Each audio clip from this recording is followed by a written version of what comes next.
सोचिए, आप अपने घर में आराम से सो रहे हैं। अचानक आधी रात को आपकी नींद खुलती है और लगता है सांस लेना मुश्किल हो गया है। आंखों में जलन है, गले में खिंच-खिंच है और बाहर निकलते ही आप देखते हैं पूरा मोहल्ला भाग रहा है। कोई रो रहा है, कोई गिर पड़ा है। बच्चे अपनी माँ की गोद में तड़प रहे हैं। यह कोई फिल्मी सीन नहीं बल्कि सच्चाई थी। दिसंबर 1984 की वह काली रात जब भोपाल शहर ने दुनिया का सबसे बड़ा इंडस्ट्रियल डिजास्टर देखा। नाम था भोपाल गैस कांड। Had one death was being recorded every minute from the poison gas leak in the city of Bhopal. Authorities now say the toxic gas that escaped from a Union Carbide plant on Monday.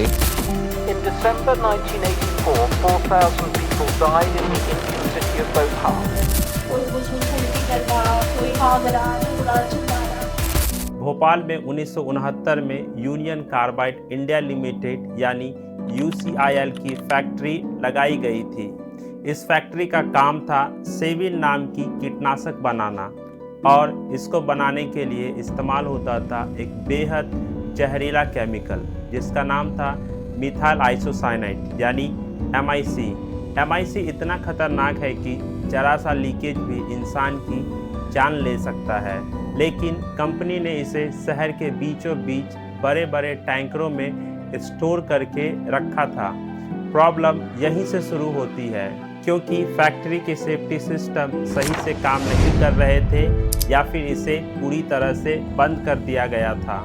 Worker को safety का training नहीं दिया गया था। Company पर खर्च घटाने का दबाव था, इसीलिए सुरक्षा उपायों में कटौती की गई थी।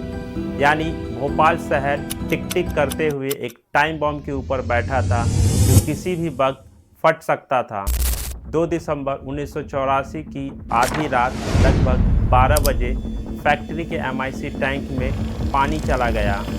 पानी और MIC का मिलना बेहद खतरनाक था। इससे केमिकल रिएक्शन शुरू हुआ और टैंक में प्रेशर और टेम्परेचर दोनों बढ़ने लगा। टैंक के अंदर उबाल आने लगा और गैस बाहर निकलने लगी। अगर सेफ्टी सिस्टम चालू होता तो गैस को बाहर निकलने से रोका जा सकता था, लेकिन सारे सेफ्टी वाल्व और सिस्टम या तो खराब थे या जानबूझकर खर्च बचाने के लिए बंद कर दिया गया था। धीरे धीरे जहरीली गैस फैक्ट्री से बाहर निकलकर हवा में घुलकर पूरे भोपाल शहर में फैलने लगा। लोग उस वक्त गहरी नींद में थे और कुछ ही समय बाद उनकी सांसें अटकने लगी। उस रात भोपाल की गलियों में सिर्फ चीखें सुनाई दे रही थी। लोग अपने घरों से बाहर भाग रहे थे। किसी को दिख नहीं रहा था, किसी को सांस नहीं मिल रही थी, कोई रास्ते में ही गिर पड़ा। माएँ अपने बच्चों को गोद में उठाकर भाग रही थी, लेकिन कई बच्चों ने माँ की गोद में ही दम तोड़ दिया।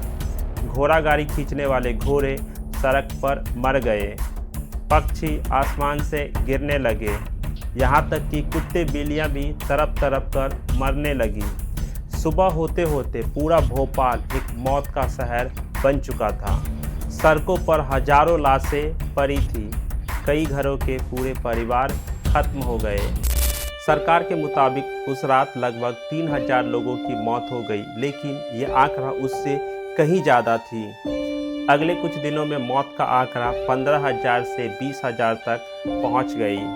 लगभग 5 लाख लोग इस गैस से प्रभावित हुए। लोगों की आंखें जल रही थी, फेफड़े खराब हो गए थे, कई महिलाओं की कोख सूख गई, हजारों बच्चे अपंग पैदा हुए। यह सिर्फ एक रात की त्रासदी नहीं थी, बल्कि आने वाली पीढ़ी की तकदीर बदल गई। भोपाल गैस त्रासदी का जहर आज भी जिंदा है। हजारों लोग आज भी सांस की बीमारी, कैंसर, आंखों की समस्या और मानसिक विकार झेल रहे हैं। पीढ़ी दर पीढ़ी बच्चे विकलांग पैदा हो रहे हैं। कई परिवार आज भी गरीबी और बीमारियों में पूरी तरीके से बर्बाद हो चुके हैं। आज भी जब आप भोपाल के गैस पीड़ित इलाकों में जाएंगे तो वहाँ की गलियों में दर्द साफ साफ दिखता है। लोग बताते हैं उस रात की चीखें आज भी उनकी कानों में गूंजती है। अब सवाल उठता है, आखिरकार इसका जिम्मेदार कौन था? जांच में साफ हुआ कि यूनियन कार्बाइड कंपनी की लापरवाही ही इस डिजास्टर का सबसे बड़ा कारण था। सेफ्टी सिस्टम जानबूझकर बंद रखे गए थे क्योंकि कंपनी अपना पैसा बचाना चाहती थी। कंपनी के चेयरमैन वॉरेन एंडरसन भारत आया था, लेकिन कुछ ही दिनों में उसे अमेरिका जाने दिया गया। फिर वो कभी इंडिया वापस नहीं आया और 2014 में अमेरिका में ही उसकी मौत हो गई। भारत में यूसीआईएल के कुछ अधिकारियों को हल्की सज़ा दी गई, लेकिन लाखों पीड़ितों के लिए यह इंसाफ नहीं था। मुआवजे की बात करें तो लाखों जिंदगियां बर्बाद होने के बावजूद कंपनी ने सिर्फ $470 मिलियन का मुआवजा दिया, यानी कि एक पीड़ित परिवार को औसतन कुछ हजार रुपये ही मिले। सोचिए, क्या किसी इंसान की जान की कीमत इतनी कम है? भोपाल गैस त्रासदी ने दुनिया को यह सिखाया कि अगर बड़ी कंपनी सुरक्षा को नज़रअंदाज करे और सिर्फ मुनाफे पर ध्यान दे तो उसका नतीजा कितना भयानक हो सकता है। भारत सरकार ने बाद में कई नए कानून बनाए, जैसे इन्वायरमेंटल प्रोटेक्शन एक्ट 1986, लेकिन सवाल आज भी वही है, क्या फैक्ट्रियों में सुरक्षा को गंभीरता से लिया जाता है? क्या आज भी मुनाफे के लिए इंसानी जिंदगी को दांव पर नहीं लगाया जा रहा है? भोपाल गैस त्रासदी सिर्फ एक औद्योगिक दुर्घटना नहीं थी, यह इंसान की लापरवाही और गैर जिम्मेवारी का सबसे बड़ा सबूत थी। हजारों लोग उस रात मौत के हवाले हो गए। लाखों लोग आज तक बीमारियों और दर्द से जूझ रहे हैं और सबसे बड़ा दुख यह है कि इंसाफ आज भी अधूरा है।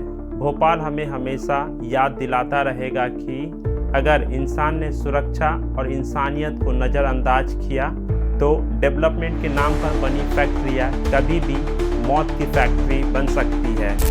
अपना कमेंट हमें ज़रूर बताएं और इस तरह के वीडियो बनाने के लिए मेरे पास काफ़ी लिमिटेड रिसोर्सेस है, तो मुझे आपकी मदद की ज़रूरत है और वो मदद आप पूरा कर सकते हैं इस वीडियो को लाइक और हमारे चैनल को सब्सक्राइब करके।